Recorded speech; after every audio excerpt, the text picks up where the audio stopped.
우리 좌우로 인사 한번 할까요? 주님의 이름으로 사랑합니다. 주님의 이름으로 축복합니다. 예, 감사합니다. 자, 오늘 사사기 3장 7절에서 11절까지 우리가 믿는 하나님이라는 제목으로 말씀을 전하도록 하겠습니다.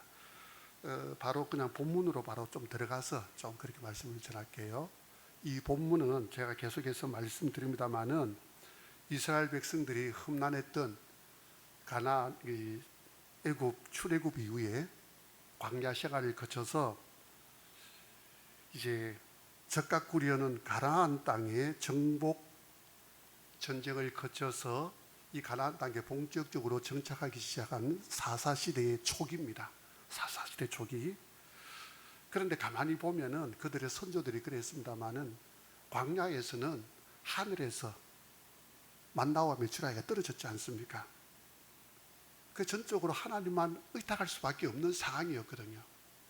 그런데 이제 가나안에 정착하면서부터는 이들의 생활이 달라집니다. 이들의 생활이. 그들이 생계를 위해서 농사를 지어야 했습니다. 그런데 농사를 지어야 되는데 가나안 원주민들은 보면은 자꾸만 그들이 믿는 신이 있습니다. 바알신, 농경신이잖아요. 그래서 이 이웃에 사는 그 사람들은 바알신을 섬기거든. 너희들 왜 섬기는데? 이 신을 잘 섬겨야 농사가 잘 돼. 그래야 잘 먹고 잘 살아. 실제 보니까 하나님 섬기는 우리는 농사 지어도 엉망인데 바알신을 섬기는 사람들은 농사도 잘 짓고 결실이 좋거든요. 당연히 유혹받지 않습니까? 그런데 알고 보면은 가나안 사람들은 농사 지은 경험이 없잖아요. 그런데도 당연히 이 가나안 원주민들의 모습을 보면서 부러운 겁니다. 나도 저 신을 섬기면 나도 좀 잘 먹고 잘 살 수 있지 않을까. 그래서 이 이스라엘 백성들이요, 가나안 땅에 적은 이스라엘 백성들이 바로 생존과 풍요라고 하는 이 거대한 시험대 앞에서 자꾸만 유혹을 받아서 우상을 섬기기 시작하더라는 거죠. 이게 사사시대의 계속 모습이거든요. 그래서 오늘 본문에 나타난 부분을 통해서 제가 세 가지, 그렇다면은 이들이 계속해서 하나님 우상을 섬기고 하나님 떠나고 이렇게 하는데 이 부분을 통해서 정말 내가 믿는 하나님은 어떤 분인가, 이 이스라엘 백성들에게 나타나신 하나님이 그들이 그 앞에서도 계속 넘어지고 하나님 떠나고 하지 않습니까? 이런 모습들을 보면서 내가 믿는 하나님은 어떤 분인가를 오늘 세 가지를 통해서 좀 간단하게 한번 살펴보려고 합니다. 자, 우리 먼저 7절 한번 다 같이 읽어볼까요? 7절 다 같이 읽겠습니다. 시작.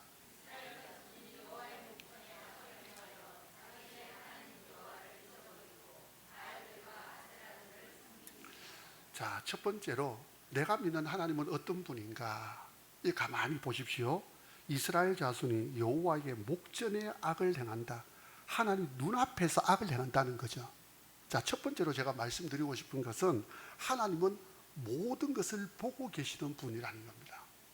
모든 것을, 나의 모든 것을 보고 계신 분이다. 하나님은 이스라엘 백성들이 뭐 하는지 낱낱이 다 지금 보고 계신다는 거거든요.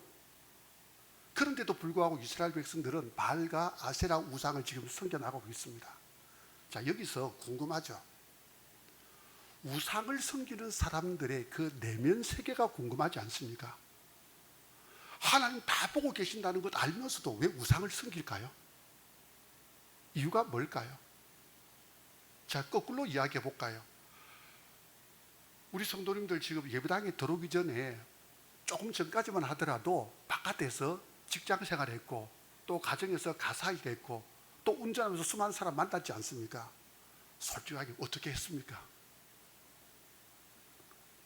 솔직하게 하나님의 눈을 의식했습니까? 안 했습니까?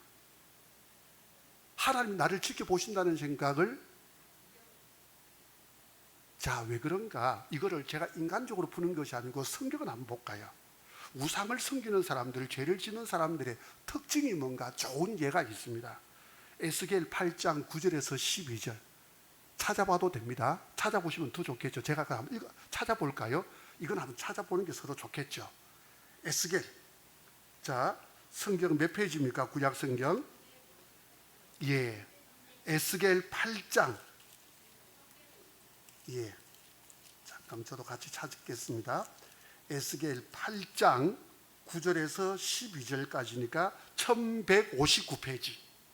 1159페이지.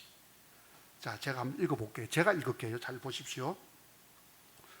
또 내게 이르시되 들어가서 그들이 거기에서 행하는 가증하고 악한 일을 보라 하시기로 내가 들어가 보니 각양 곤충과 가증한 짐승과 이스라엘 족속의 모든 우상을 그 사방벽에 그렸고 이스라엘 족속의 장로 중 70명이 그 앞에 섰으며, 이게 뭐냐 하면은 성전 안입니다.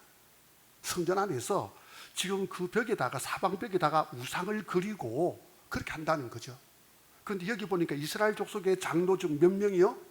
70명이 그 앞에 섰는데, 사바나를 야샤나도 그 가운데 섰고 각기 손에 향로를 들었는데 향연이 구름같이 오르더라. 또 내게 이르시되 인자야, 이스라엘 족속의 장로들이 각각 그 우상에 방한 어두운 가운데서 행하는 것을 내가 보았느냐. 이들이 뭐라고 말하는지 같이 읽어볼까요? 시작. 예, 됐습니다. 이런 악한 일을 행하는데도 이들이 뭐라고 생각하고 있다는 겁니까? 하나님이 보지 않고 있다. 하나님이 보고서 지금 말씀하시는데도 이들이 뭐라고 말하느냐? 하나님은 지금 우리 보지 않아. 이 당시에 하나님이 직접적으로 역사하셨던 그 시대에 지도자 70명이 이런 생각을 가지고 있었다면 백성들은 어떨까요? 하나님 당연히 안 보일 거라고 생각하지 않습니까? 이 이스라엘 백성들이 그렇게 생각했다면 오늘 우리는 죄 지을 때 어떤 생각을 가질까요? 당연히 하나님 나를 보실 거라는 생각을 별로 못 가진다는 거죠. 이게 오늘 우리의 모습 아닌가요? 오늘 우리가 예배당 안에 들어왔을 때는 하나님을 믿는다고 하고 하나님이 나를 보신다고 하지만은 이 예배당 밖에 나가면요, 하나님은 모르실 거야, 하나님은 보지 못하실 거야, 이런 생각을 가지는 거죠. 그 대표적인 예가 뭔지 아십니까? 토요일까지는요 술, 담배 시큰하고 찌들리가 있다가 주일날 교회 오기 전에는 목욕 재개하거든요. 하나님 앞에 나아가는데 그분들이 말이 뭐냐면은 하나님 앞에 나아가는데 깨끗한 마음으로 나아가야지. 예배당 안에만 갇혀 계신 하나님으로 생각하고 있는 거죠. 일상 가운데 늘 함께 하신 임마누엘의 하나님을 다 잊어버리고요. 그리고 난 다음에 예배를 이제 마쳤습니다. 예배당 밖에 나가잖아요. 모서리를 탁 돌아서는 순간 그분들이 많은지 아십니까? 품에서 담배 하나 딱 꺼내가지고 휴 한다고요. 하나님 벗어나고 하나님 모르실 거라고 생각하는 거죠. 이게 오늘 우리의 모습 아니냐, 이게요. 그래서 늘 하나님은 예배당 안에만 계시고 예배당 밖에 내 삶은 하나님은 나를 보지 않으실 거야, 모르실 거야, 이런 생각으로 우리가 살아갈 때가 얼마나 많으냐는 거죠. 제가 안타까운 게 뭐냐 하면은 오늘 우리가 바깥에 나가면요 우리 사회가 지금 범죄가 안 일어나잖아요. 심지어는 물건을 놔둬도 가지고 가는 사람이 없습니다. 왜 그런지 아십니까? 가장 큰 이유, CCTV가 있기 때문입니다. CCTV. 그래서 길을 가거나 건물 안에, 그래서 심지어는 밥 먹을 때도 내 밥 먹는 모습이 CCTV가 다 보고 있다니까요. 다 보고 있는 겁니다. 수많은 카메라가 돌아가고 운전할 때에도 다 지켜보고 있잖아요. 그러니까 우리가 CCTV 때문이라도 더더욱 조심을 합니다. 그때 참 아이러니한 것이 뭐냐, 온 우주를 지으시고 우리의 마음 깊은 곳까지도 감찰하시면서 우리와 함께 하신 하나님이 계신데도 불구하고 그 하나님은 CCTV보다도 못한 존재로 만들어버린다는 거죠. 그래서 교회 안에서는 거룩한 성도인 척 하지만은 예배당을 나서는 순간부터는 세상 사람들하고 똑같잖아요. 말하는 것, 행동하는 것. 우리 푸른술 성도님들은 절대 안 그런 줄로 제가 믿습니다. 예. 우리는 달라야죠. 하나님 지켜보고 계신데요. 그런데 많은 사람들이요 바깥에 나가면은 물질이라든가 그 명예와 정욕을 나의 하나님으로 삼고 그렇게 굴복하며 막 살아가는 겁니다. 그래서 겉으로는 하나님을 믿는다고 하면서도 실제 삶에 있어서는 하나님이 전혀 존재하지 않는 무신론자처럼 우리는 살아가고 있는 거죠. 참 안타까운 것 아니겠습니까?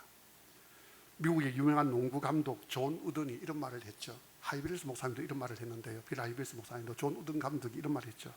당신의 진정한 인격은 아무도 보지 않을 때에 당신이 하는 행동이다.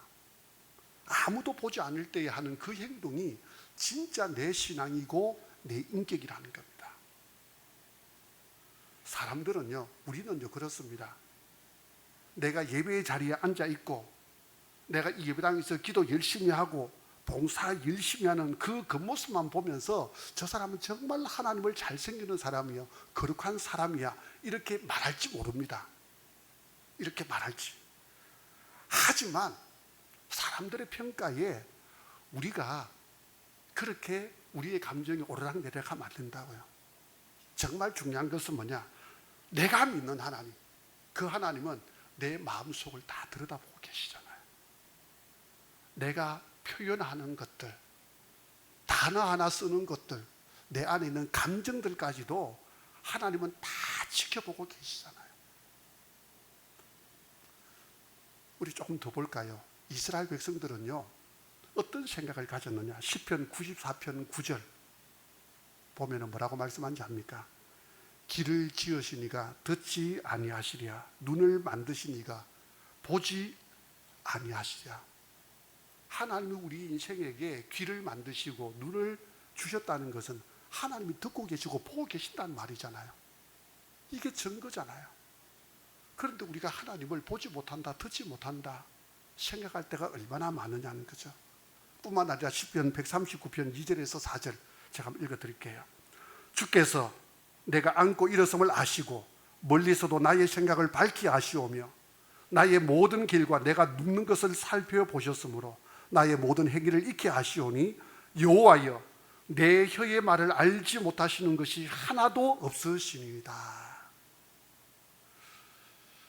그래서 오늘 우리가 첫 번째 말씀을 통해서 정말 기억해야 될 것이 뭐냐 하면은 내가 내 가족들에게 말하는 그 말들, 내가 내 가족들에게 표현하는 그 감정들, 내 주위 사람들에게 하는 그 모든 표현들, 무례하게 하는 것들, 험담하는 것들, 하나님이 제일 먼저 듣고 우리의 속마음을 판단하고 계신다는 것들을 알아야 되는 거죠. 그래서 내가 남을 속인다, 거짓을 행한다, 이 무신론자와 같이 생활하는 그 현장에 하나님이 지금 함께 하시고 보고 계신다. 이것들을 우리가 늘 의식해야 됩니다. 그래서 하나님이 어디에서든지 다 보고 계시고 듣고 계신다. 내가 눕는 자리에, 내가 일어서는 자리에, 내가 걸어가는 자리에. 그렇기 때문에 저와 우리 성도들 모두가 이 나를 보고 계시는 그 하나님 앞에서 어떻게 생활해야 될 것인가. 그래서 나의 말과 생각과 행동을 늘 하나님을 의식하여서 거룩하게 행할 수 있는 우리 귀한 성도들 되시기를 주님의 이름으로 축복합니다. 자, 두 번째 한번 볼까요? 8절 한번 읽어보겠습니다. 8절입니다. 시작.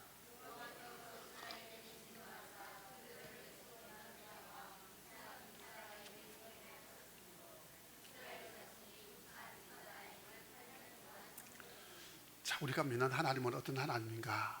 바로 세상을 통치하시는 분이라는 것을 우리가 알 수가 있습니다. 여기서 보십시오. 이스라엘이 이제 메소포타미아 구산 리사다임 밑에서 8년 동안 짓밟히면서 종노릇을 합니다. 이 구산 리사다임의 힘이 워낙 막강하고 악랄했기 때문에 이스라엘 백성들 볼 때에는 그가 세상을 다스린다고 생각했겠죠. 그죠? 그들 이 종노릇 시키는 데에 어찌할 수, 거역할 수 있는 힘 자체가 없으니까 구산 리사다임이 최고다라고, 그 힘이 막강하다라고 생각했던 거죠. 자, 그런데 오늘 성경이 뭐라고 말씀하는지 압니까? 이 진짜 구산 리사다임의 진짜 배우가 누군지를 성경이 말씀하고 있거든요. 다시 한번 우리 8절 읽어보도록 하겠습니다. 제가 그만할 때까지. 시작.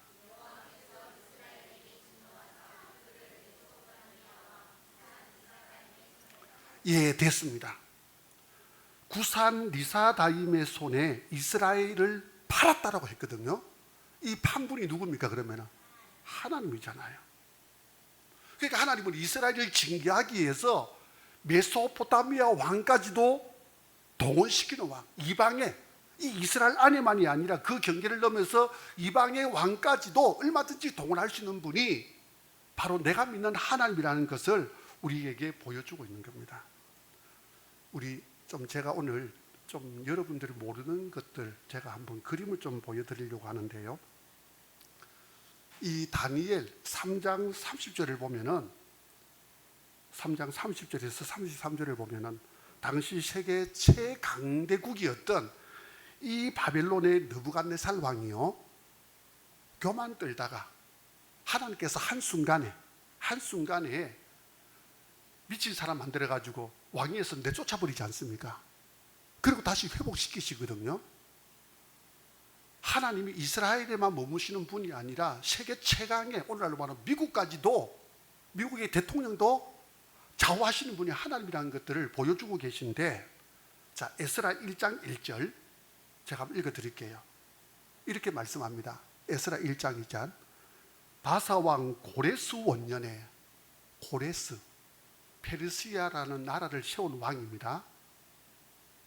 바벨론을 무너뜨린 왕입니다. 이 고레스 원년에 여호와께서 예레미야의 입을 통하여 하신 말씀을 이루게 하시려고, 하나님께서 하신 말씀을 이루게 하려고 하나님께서 누구를 들어 사용하시느냐? 페르시아, 오늘날 이란입니다.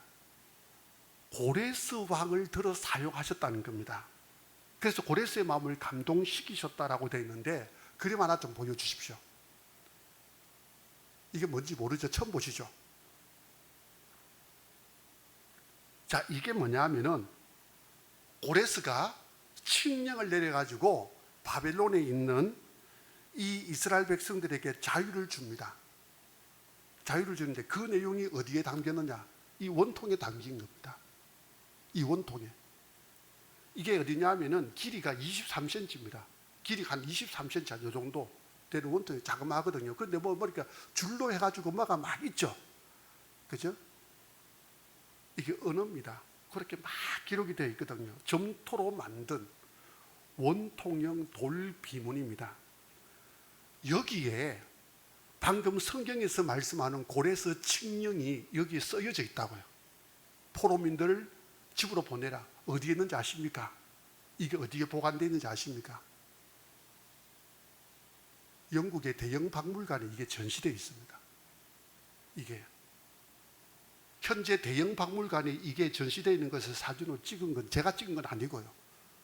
제가 찍은 건 아니고 이게 이제 나옵니다. 검색을 하면은 이게 되어 있는데, 여기에 어떤 내용이 있느냐 하면은 에스라 1장 2절에서 4절 내용이 담겨 있습니다. 에스라 1장 2절에서 4절. 바사 왕 고레스는 말하노니 하늘의 하나님 여호와께서 세상 모든 나라를 내게 주셨고 나에게 명령하사 유다 예루살렘의 성전을 건축하라 하셨나니 이스라엘의 하나님은 참 신이시라. 너희 중에 그의 백성된 자는 다 유다 예루살렘으로 올라가서 이스라엘의 하나님 여호와의 성전을 건축하라. 그는 예루살렘에 계신 하나님이시라. 그 남아있는 백성이 어느 곳에 머물러 살든지 그곳 사람들이 마땅히 은과 금과 그 밖의 물건과 짐승으로 도와주고 그 외에도 예루살렘을 세울 하나님의 성전을 위하여 예물을 기쁘게 드릴지니라 하였더라. 이 내용들이 어디에 있다고요? 고레스 칙령, 즉 원통형 비문에 기록이 되어 있는 겁니다. 그러니까 성경의 이야기가 박물관에 유물로서 그대로 지금 증명하고 있다는 거죠. 우리 지금 청년부 학생들이, 우리 청년들이 주일날 같이 이제 청년부 모임을 가지지 않습니까? 이 내용들을 가지고서 이런 유물들을 가지고 하나님을 증명하는 그 책을 가지고 계속 하고 있거든요. 이 역사적인 유물들이 하나님을 증거하고 있는 거죠.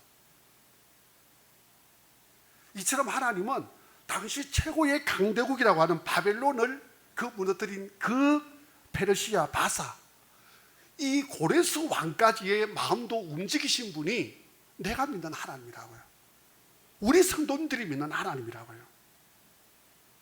그 성경에 보면은 우리 하나님이 그냥 이방 나라들만 통치하시는 분이고 움직이시는 분이냐? 아니요. 욥기를 보면은 우리를 집어삼킬 듯이 어르렁거리는 그 마귀조차도 욥기서에 보면은 하나님의 허락 없이는 하나도 움직일 수 없게 하시는 분이 우리가 믿는 하나님이라는 사실이죠. 그러니까 세상의 왕도, 돈의 흐름도, 심지어는 이 마귀의 움직임조차도 하나님의 철저한 통치 아래 있다는 것을 우리에게 가르쳐주고 있지 않습니까? 내 직장 상사, 나를 괴롭히는, 나를 힘들게 하는 그 거대한 삶의 모든 문제들조차도 바로 모두가 하나님의 피조물로서 하나님의 통치 아래 있다는 것을 믿으시기를 바랍니다. 이게 우리가 믿는 하나님이라고요. 이 위대하신 만유의 통치자가 나를 구원하셔서 나를 자녀 삼아주셔서 나의 아버지가 되어주셨다고요. 할렐루야. 얼마나 감사한 겁니까? 얼마나. 이 세상의 통치하신 하나님이 이사야 43장 2절을 통해서 우리에게 지금 말씀하고 있습니다. 뭐라고요? 내가 물 가운데로 지날 때에 내가 너와 함께 할 것이라. 강을 건널 때에 물이 너를 침몰하지 못할 것이며 내가 불 가운데로 지날 때에 타지도 않게 할 것이요 불꽃이 너를 사르지도 못하리라. 할렐루야. 그 천하의 느부갓네살 왕, 하나님께서 그 왕을 짐승처럼 쫓아내시잖아요. 그 천하의 바빌론을 무너뜨린 바사, 그 고레스 왕에게 하나님께서 조서를 내리게 해서 이스라엘 백성들 자유를 주라고 명하시니까 자유를 주잖아요. 그 모든 것들이 하나님의 통치 아래 있다면 하나님께서 내 가정, 내 가족, 내 직장, 그 모든 것이 하나님의 손 안에서 움직이고 있다는 것을 우리가 어떻게 믿지 않을 수가 있겠습니까? 두려워하지 마십시오. 하나님의 그 통치에는 우리가 모르는 나를 연단시키기 위해서, 또는 하나님께서 더 나은 곳으로 가기 위한, 또는 나를 훈련시키기 위해서 그 과정이 있다는 것, 바로 그것뿐이잖아요. 나를 통치하시는 하나님, 이 하나님을 우리가 믿는다면 이제는 세상의 크기에 내가 당한 그 고난의 문제 앞에서 좌절하지 않고 더욱더 하나님을 신뢰하며 살아가는 우리가 성도들 되시기를 주님의 이름으로 축복합니다. 자, 우리 마지막으로 한번 더 보겠습니다. 8절 다시 한번 읽어보도록 하겠습니다. 8절입니다. 시작.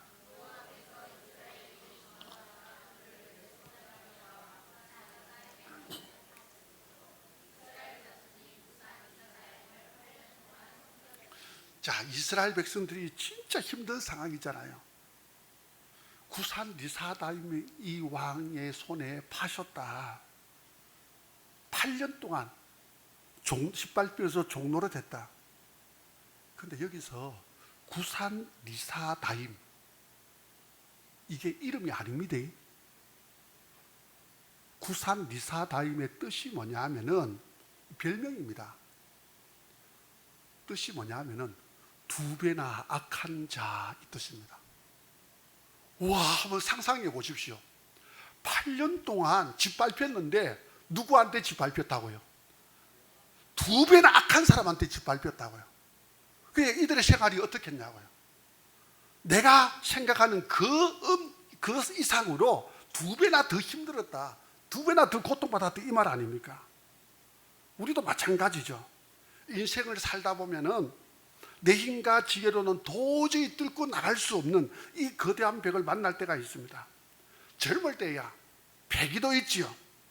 젊을 때야 아직 젊다는 그 있기 때문에 어떻게 버틸 수 있습니다. 그런데 나이가 들수록 건강이 예전 같잖아요. 건강이 예전 같잖아요.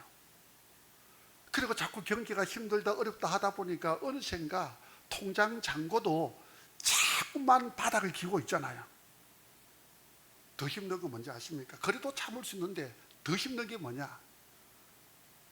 삼성 이병철 회장이 했던 유명한 말 아시죠?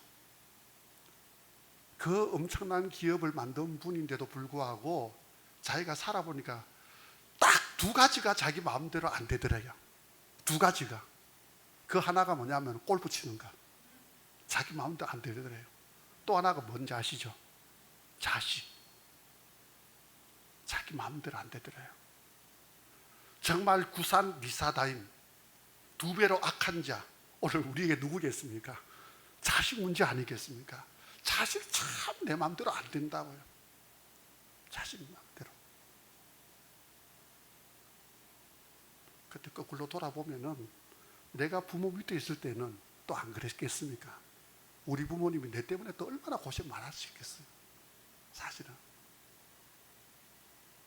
그래서 이런 겹치고 겹치는 이런 문제 때문에 우리가 너무 약해지고 작아지고 무기력해지지 않습니까? 그래서 자꾸만 우리 생각이 뭐냐? 아이고, 나는 이제 안 되는갑다. 나는 이제 틀렸는갑다. 아이고, 나는 이제 뭐 아무래도 이제 끝났겠다. 자꾸만 이렇게 절망스러운 말밖에 안 나온다는 거죠. 그런데 이런 우리에게 세상은 자꾸 뭐라는 줄 압니까? 너 능력을 더 키워봐. 스펙을 더 쌓아봐. 돈을 더 모아봐. 자꾸 그렇게 요구하거든요. 그럼 뭔가 기대가 되는 것처럼, 뭔가 있을 것처럼. 10절 한번 읽어보겠습니다. 10절 다 같이 읽어보겠습니다. 시작. 여호와의 영이 그에게 임하셨으므로 그가 이스라엘의 사사가 되어 나가서 싸울 때에 여호와께서 메소포타다임 왕 구산 리사다임을 그의 손에 넘겨주심에 온니엘의 손이 구산 리사다임을 이기니라. 자, 이 배나 악했던 이 구산 리사다임을 몰아낸 사람이 누구라고 이야기합니까? 온니엘이죠. 온니엘은 용맹한 장수입니다. 능력이 탁월한 사람입니다. 그래서 우리 1장 11절 13절을 보면은 온니엘이 활약상을 지금 이야기하고 있거든요. 기랴세벨, 온니엘이 그것을 점령했다라고 말씀하고 있는 겁니다. 온니엘이 그러니까 가나안 정복 당시에 가장 험악했던 그 요새인 기랴세벨을 정복했던 진짜 능력이 탁월했던 사람입니다. 그렇기 때문에 사람들은 온니엘이 구산 리사다임을 몰아내었을 때에 사람들이 뭐라고 생각했겠습니까? 온니엘이니까 가능한 거지. 온니엘의 능력이니까 가능한 거지. 온니엘이 오랜 경험 때문에 충분히 이길 수 있었을 거야. 충분히 우리도 그렇게 생각하지요. 그런데 오늘 성경이 뭐라고 말씀하는지 아십니까? 10절 다 같이 읽어볼게요. 10절 시작.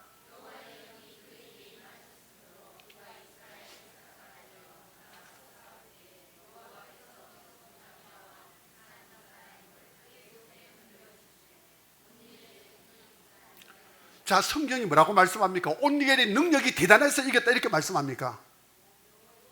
그렇죠.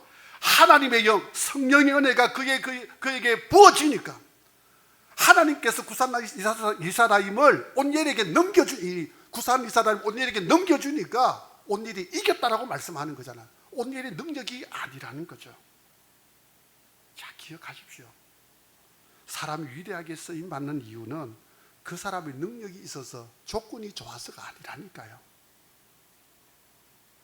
우리는 자꾸만 내 자신 보면서 절망하잖아요. 내 자신 보면서, 내 가진 것 보면서. 그런데 기억하십시오. 그건 다 낡은 무기들이라고요. 하나님 우리의 능력을 묻는 것이 아닙니다.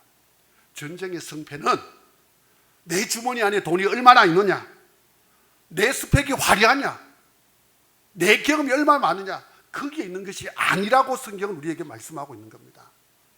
내가 비록 깨어진 질그릇과 같다 할지라도 하나님의 손이 임하고 성령의 기름 부음이 있어진다면은 바로 내같이 무력한 자도 이 세상을 뒤집을 수 있는 놀라운 하나님의 역사를 얼마든지 내 손을 통해서 나타낼 수 있다라고 성경이 말씀하고 있다는 거죠.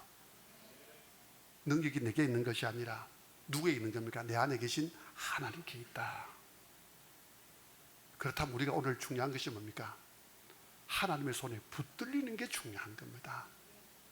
하나님의 손에 붙들리기 위해서 노력해야 되는 거죠.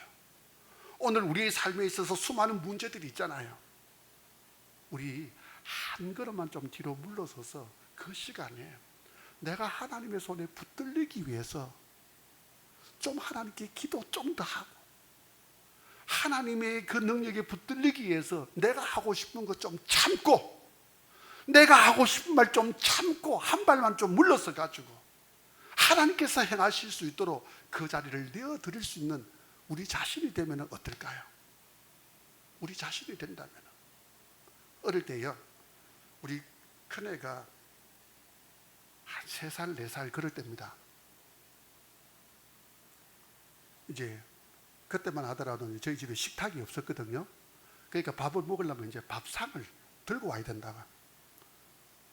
그래서 밥 다 차려놓다 하면 이제 그 밥상을 가지고 이제 거실로 가져오는데, 우리 큰애 민혁이가 쫓아와가지고 아빠 상 드는데 지가 다리 잡고 오만 힘은 지가 다 쓰거든요. 하면서. 그러면 제가 상을 들고 가면서 제대로 들고 갈 수 있을까요? 아니면 위험할까요? 그런데 지는 지가 했다고 생각할 거라고요. 오늘 우리의 모습이 그렇지 않습니까? 하나님이 행하실 수 있도록 기다려주면 되는데, 내가 이상한 상다리 하나 붙잡고 그거 힘쓰면서 오히려 하나님의 일을 방해하는 모습들이 우리 속에 있지는 않는가? 하나님이 하실 수 있도록 좀 내 입을 좀 닫고 내 혈기를 좀 누그러뜨리고 좀 내가 침묵하고 있으면 좋은데, 자꾸만 그것을 방해하고 살아가고 있지는 않는가? 우리 스스로 한번 돌아보자고요. 오늘 말씀 정리하겠습니다. 내가 믿는 하나님은 어떤 분인가? 하나님은 모든 것을 보고 계신 분입니다. 모든 것. 하나님은 세상을 통치하시는 분입니다. 하나님은 최고의 능력을 가지신 분입니다. 이 하나님을 우리가 믿는다고요. 그렇다면 하루하루 살아갈 때에 하나님 앞에서 우리가 조금만 절제하면서 어떻게든지 내 말과 행동과 생각들을 거룩하게 만들어가고 하나님 앞에서 좀 겸손할 수 있는 우리의 모습, 나아가서 내 앞에 가정과 직장에 인간관계에 수많은 문제가 있다 할지라도 하나님의 통치, 하나님 최고의 능력 가진 분을 의지하고 하나님께 맡겨드리면서 그렇게 하루하루 살아가는 가운데에 날마다의 삶이 승리의 삶으로 이어지는 우리 한 성도들 되시기를 우리 주님의 이름으로 축복합니다. 우리 다 같이 한번 찬양하도록 하겠습니다. 나의 힘이 되신 여호와여.